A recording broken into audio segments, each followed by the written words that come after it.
नमस्कार, स्वागत है आप सभी का। मैं हूं आपके साथ शांतनु त्रिपाठी। आप देख रहे हैं भारत 360 और आज भारत 360 में बात करेंगे दिन भर की तमाम बड़ी खबरों की। चलिए शुरुआत करते हैं बड़ी खबर से। और भारतीय शेयर बाजार से एक ऐसी खबर आई है जिसने पूरे देश में हड़कंप मचा दिया है। दरअसल एक बेहद चौंकाने वाला खुलासा सामने आया है और इस खुलासे में 15 लाख करोड़ रुपए का घोटाला किस कदर हुआ, कौन ये लोग हैं, कैसे ये घोटाला हुआ और ये पूरा मामला खुलकर सामने कैसे आया, इस खास रिपोर्ट के जरिए आपको दिखाते हैं।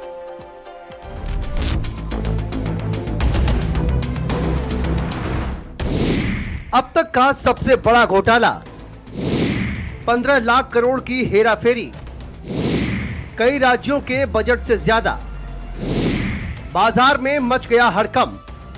भारतीय शेयर बाजार से आई खबर ने पूरे देश में हड़कंप मचा दिया है। दरअसल सेबी ने एक बेहद चौंकाने वाला खुलासा करते हुए राजेश एक्सपोर्ट्स कंपनी पर और उसके शेयरों में ट्रेडिंग करने से पूरी तरह से रोक लगा दी है। सेबी ने ज्वेलरी और गोल्ड कारोबार से जुड़ी कंपनी राजेश एक्सपोर्ट्स पर आरोप लगाया है कि कंपनी ने कई साल तक अपनी कमाई के आंकड़े बढ़ा चढ़ाकर पेश किए। यह आरोप कोई छोटा मोटा आरोप नहीं है। इसकी रकम है करीब 15 लाख करोड़ रुपए, यानी आंकड़ा इतना बड़ा कि कई राज्यों के सालाना बजट भी इसके सामने छोटे लगे।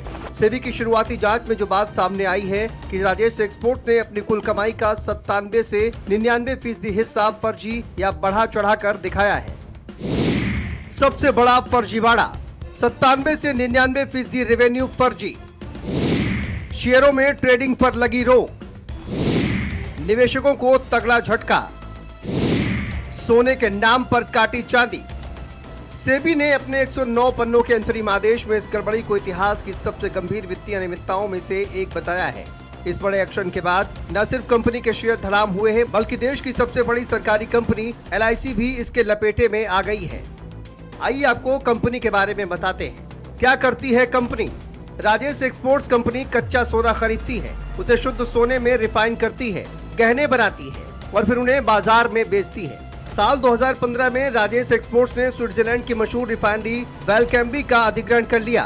वेलकैम्बी को दुनिया की सबसे बड़ी गोल्ड रिफाइनिंग सुविधाओं में से एक माना जाता है और इसी कंपनी के नाम पर बढ़ा चढ़ाकर आंकड़े पेश किए गए। आइए आपको कंपनी का लेखा जोखा बताते हैं। सालाना रेवेन्यू करीब 3,75,000 करोड़ रुपए, 1465 करोड़ रुपए का शुद्ध मुनाफा, शेयर बाजार में कंपनी के वैल्यूएशन करीब 9,829 करोड़ रुपए। सेबी ने कहा 97 से 99% रेवेन्यू फर्जी। इस फर्जीवाड़े से LIC को भी तगड़ा झटका लगा है। राजेश मेहता पर सेबी के सेंटर का सीधा असर life insurance corporation of India यानी कि LIC पर भी पड़ा है। दरअसल LIC के पास राजेश एक्सपोर्ट्स में 10.8% की हिस्सेदारी है। जैसे ही सेबी का ये आदेश बाहर आया, LIC के शेयरों में भी 1% तक की गिरावट दर्ज की गई है। सवाल उठता है कि कंपनी इतनी बड़ी गड़बड़ी करती रही और सिस्टम आखिर क्या कर रहा था? सिस्टम पर सवाल, विदेशी सब्सिडी से इतनी बड़ी कमाई दिखाई गई तो उसके दस्तावेज क्यों नहीं परखे गए? कथित बिक्री और खरीद के लिए सामने वाली पार्टी से पुष्टि क्यों नहीं ली गई? अगर कंपनी का पैसा निजी खातों में जा रहा था तो उसे पकड़ा क्यों नहीं गया? क्या ऑडिट सिर्फ कागजी खानापूर्ति बनकर रह गया था? बैंक और रेटिंग एजेंसियों की भूमिका भी सवालों के घेरे में। इतना बड़ा कारोबार करने वाली कंपनी को बैंकिंग सिस्टम भी गंभीरता से देखता है। कारोबार जितना बड़ा, बैंकिंग सुविधाएं उतनी ही बड़ी। Credit limit, loan, guarantee, letter of credit, export finance सब कंपनी के वित्तीय आंकड़ों पर निर्भर करते हैं। और इसीलिए सवाल ये है कि आखिर इन तमाम गड़बड़ियों का जवाब कौन देगा?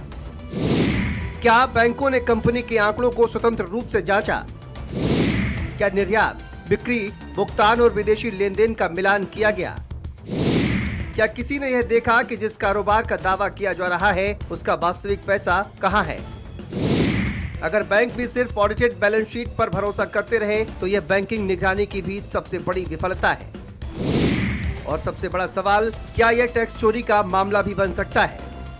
फिलहाल सेबी ने मुख्य रूप से गलत खुलासे, गलत आंकड़े और फंड डायवर्जन की बात कही है, लेकिन मामला यही नहीं रुकता। अगर जांच में ये साबित होता है कि फर्जी बिक्री, फर्जी खरीद, गलत इनवॉइस या पैसा घुमाकर विदेश भेजने का खेल हुआ है तो आयकर विभाग, GST, ईडी और फेमा से जुड़ी एजेंसियां भी सक्रिय हो सकती हैं।